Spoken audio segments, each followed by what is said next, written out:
So students अभी तक हमने जो डिस्कस किया दैट इज वाटर से रिएक्शन देखा हमने, स्टीम से देखा एंड ऑक्सीजन से रिएक्शन हमने देखा था। अब हम मेटल ऑक्साइड्स के रिएक्शन देख रहे हैं कि मेटल ऑक्साइड्स जो होते हैं उनकी क्या क्या केमिकल प्रॉपर्टी होती है। तो बेसिकली जो मेटल ऑक्साइड्स होते हैं वो रिएक्ट करके किसी हमारे वाटर के साथ हाईली करोजिव नेचर का जो बेस होता है वो प्रोवाइड करते हैं।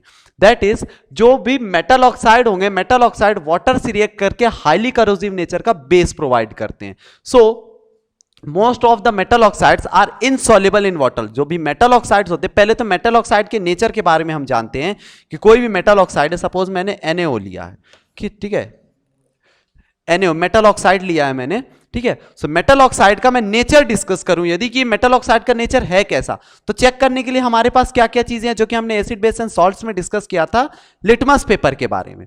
सो NaOH को जब हम लिटमस पेपर पे रिएक्ट करते हैं तो ये जो होता है ये रेड लिटमस को ब्लू में कन्वर्ट कर देता है। दैट मीन्स यदि रेड लिटमस ब्लू में कन्वर्ट हो रहा है तो क्या हो रहा है, दैट मीन्स ये कैसी नेचर का है हमारा, ये हमारा बेसिक नेचर का है। सो यहां से प्रूव होता है कि जितने भी मेटल ऑक्साइड्स होते हैं सारे बेसिक नेचर के होते हैं।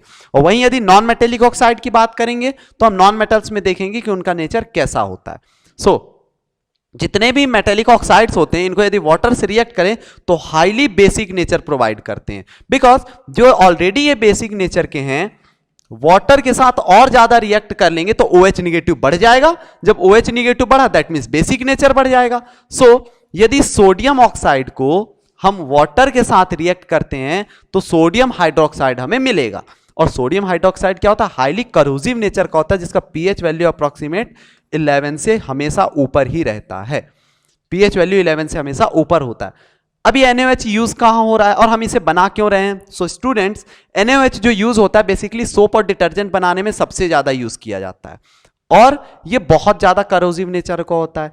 बेसिकली यदि ये बेस जो होता है आपकी आई के कांटेक्ट में आता है तो आई के जो पार्ट्स होते हैं उन्हें काफी ज्यादा डैमेज कर सकता है।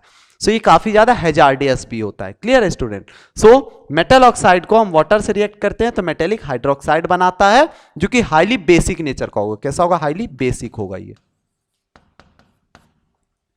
ठीक उसी तरीके से मैग्नीशियम ऑक्साइड क्या है, हमारा एक मेटल ऑक्साइड है और मेटल ऑक्साइड का नेचर कैसा होगा, बेसिक नेचर होगा। और जब ये बेसिक नेचर है और वाटर से रिएक्ट किया तो क्या OH निगेटिव नहीं बढ़ेगा, बिल्कुल OH निगेटिव आयन जब यहां बढ़ेगा तो ये भी कैसा हो जाएगा, हाईली बेसिक नेचर हो जाएगा, ये भी हाईली बेसिक हो जाएगा, हाईली बेसिक नेचर हो जाएगा। देन पोटेशियम की बात करते हैं, पोटेशियम ऑक्साइड, तो ये भी क्या है, एक मेटल ऑक्साइड होता है और मेटल ऑक्साइड को जब हम रिएक्ट करते हैं वाटर के साथ तो ये क्या बनाएगा, पोटेशियम हाइड्रोक्साइड बनाता है जो कि टाइट्रेशन में यूज किया जाता है। ये एग्जामिनेशन में आपको ये जो 3 एग्जाम्पल हमने देखे यहां पर, तीनों ही एग्जाम्पल से आपको पूछा जा सकता है 2-2 मार्क्स के क्वेश्चन में। कि एग्जाम्पल पूछ सकता है आपको कि मेटल ऑक्साइड्स जो होते हैं उनकी केमिकल प्रॉपर्टीज कैसे होंगे जब वो वाटर से रिएक्ट करेंगे। तो जब वाटर से किसी मेटल ऑक्साइड को रिएक्ट करते हैं तो वो बेसिक नेचर फॉर्म करता है, दैट मींस हाईली करोजिव बेसिक बनाएगा जो कि काफी ज्यादा हैजार्डियस होता है, दैट मींस काफी ज्यादा नुकसान पहुंचाने वाला होता है। देन बात करते हैं हम जिंक ऑक्साइड की। तो यहां पर आप देख रहे होंगे जिंक ऑक्साइड को 2 तरीके से रिएक्ट किया गया है, एक तो बेस के साथ और एक एसिड के साथ। तो इसका क्या रीजन है, सो स्टूडेंट इसका बेसिक जो रीजन है that is amphoteric reaction, that is amphoteric reaction. Amphoteric reaction, अब एम्फोटिक रिएक्शन होता क्या है। सो हमने जब एसिड बेस पढ़ा था तो एसिड बेस में हमने ये डिस्कस किया था कि एम्फोटिक रिएक्शन वो रिएक्शन होते हैं जिनमें कोई एक कंपाउंड या मेटल जो होगा वो एसिड की तरह भी बिहेव करेगा प्लस बेस की तरह भी बिहेव करेगा, दैट मींस दोनों ही नेचर बिहेव करता है जिंक, इसीलिए इसको क्या बोलते हैं, एम्फोटिक मेटल बोला जाता है। सो जिंक क्या एक तरीके का एम्फोटिक मेटल है। सो आप इसे नोट्स में नोट कर लेना आप अपने कि जिंक क्या होता है, कि एम्फोटिक मेटल होता है जो कि एसिड और बेस दोनों ही नेचर फॉलो करता है। लेकिन कंडीशन क्या होगी, कंडीशन क्या होगी। सो स्टूडेंट यहां पर ध्यान से देखिए, NaOH क्या है, मेरा एक बेस है और HCl क्या है, मेरा एक एसिड है। सो आप देख रहे हैं, और जिंक ऑक्साइड क्या है मेरा, दोनों ही मेटल ऑक्साइड है, दोनों ही मेटल ऑक्साइड है, दोनों ही कैसे मेरे मेटल ऑक्साइड है। सो जिंक ऑक्साइड को जब आप बेस के साथ रिएक्ट करेंगे स्टूडेंट, तो ये एज अ एसिड बिहेव करेगा। कैसा बिहेव करेगा? As an acid. और इसी जिंक ऑक्साइड को यदि एसिड के साथ रिएक्ट करो तो ये बेस की तरह बिहेव करता है, दैट मींस अपोजिट बिहेव करता है। यदि जिंक ऑक्साइड बेस के साथ रिएक्ट करेगा तो एसिड की तरह होता है, और जब जिंक ऑक्साइड एसिड से रिएक्ट करेगा तो बेस की तरह होता है। और बनाएंगे क्या? Sodium zincate.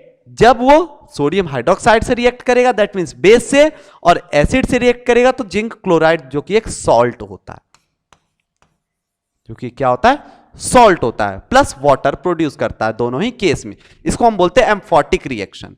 सेम उसी तरीके से एल्यूमिनियम का भी कंडीशन होता है।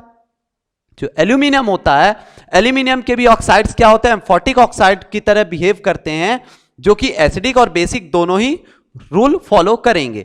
अब यहां पर आप मेरे को दिख रहा है कि यहां पर ये क्या है? NaOH मेरा एक बेस है। ये क्या है? मेरा बेस है। HCl क्या है? मेरा एसिड है।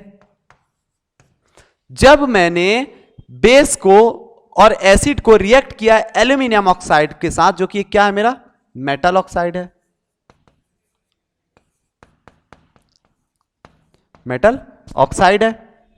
और ये भी क्या है? मेरा मेटल ऑक्साइड है। दोनों ही मेटल ऑक्साइड है। अभी जस्ट डिस्कस किया हमने कि जब सोडियम हाइड्रोक्साइड बेस है तो ऑक्साइड कैसा बिहेव करेगा? एसिडिक बिहेव करेगा। बिल्कुल ये एसिड हो जाएगा। और जब यहां पे एसिड है तो ये किसका बिहेव करेगा? बेसिक बिहेव करेगा, दैट मींस ये बेस हो जाएगा। क्लियर है स्टूडेंट?